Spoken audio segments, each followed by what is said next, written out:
বিসমিল্লাহির রহমানির রহিম। আসসালামু আলাইকুম। হ্যালো এভরিওয়ান, আশা করি আপনারা সবাই খুব ভালো আছেন। আমার আব্বুর বাড়িতে মসজিদে ইফতার দেওয়ার কথা ছিল, তো সেখানেই 3.5 কেজির ছোলার ঘুগনি দেওয়া হবে, প্রায় 100 থেকে 150 জনের মতো।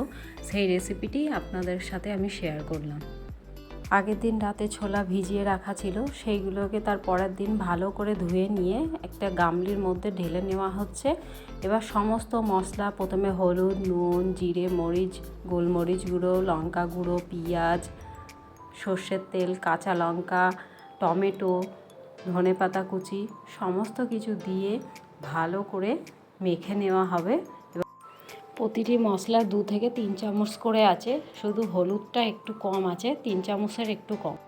এই সময় আপনারা আদা রসুন বাটা দিয়ে ভালো করে মেখে নিতে পারেন। আমরা আলাদা মশলাটা করব। অল্প সময়ে ছোলার ঘুগনি রান্না করার জন্য এখানে 5 লিটারের প্রেসার কুকার ব্যবহার করেছি। দুটো প্রেসার কুকার আমরা 4 বার ব্যবহার করেছি। খুব ভালো ছোলা সিদ্ধ করার জন্য আমরা 10 থেকে 12টা সিটি দিয়েছি। আপনারা যদি কম সিদ্ধ খেতে চান তাহলে 7 থেকে 8টা সিটি দেবেন। ছোলাটা সব সিদ্ধ করে হাঁড়ির মধ্যে ঢেলে নেওয়া হয়েছে। এবার একটা কড়াইতে 200 ml মতো তেল দিয়ে 3 টেবিল স্পুন আদা বাটা, 3 টেবিল স্পুন রসুন বাটা, 4-5টা তেজপাতা দিয়ে সব মশলা আবার অল্প অল্প করে দেব। মশলাটা কষে নিয়ে হাঁড়ির মধ্যে ঢেলে দেব। আমরা বাড়িতে ইফতার পার্টিতে বা মসজিদের ইফতার হোক, আমরা কম সময়ে প্রেসার কুকার ব্যবহার করে ঝটপট ঘুগনি রান্না করতে পারি, 1 থেকে 150 জন বা তারও বেশি।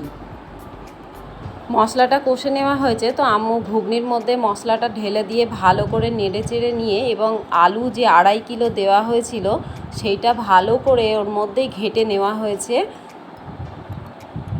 তো এর মধ্যে ধনেপাতা কুচি আর সানরাইজের চানা মশলা দিয়ে দেওয়া হয়েছে, একটা প্যাকেট পুরোটাই। এবার ভালো করে এটা চুলায় বসিয়ে ফুটিয়ে নেব। দেখুন কত সুন্দরভাবে ছোলার ঘুগনিটা রেডি হয়ে গেছে। ইনশাল্লাহ আপনাদের এই রেসিপিটা খুব ভালো লাগবে। আজকে এই পর্যন্ত। আল্লাহ হাফেজ।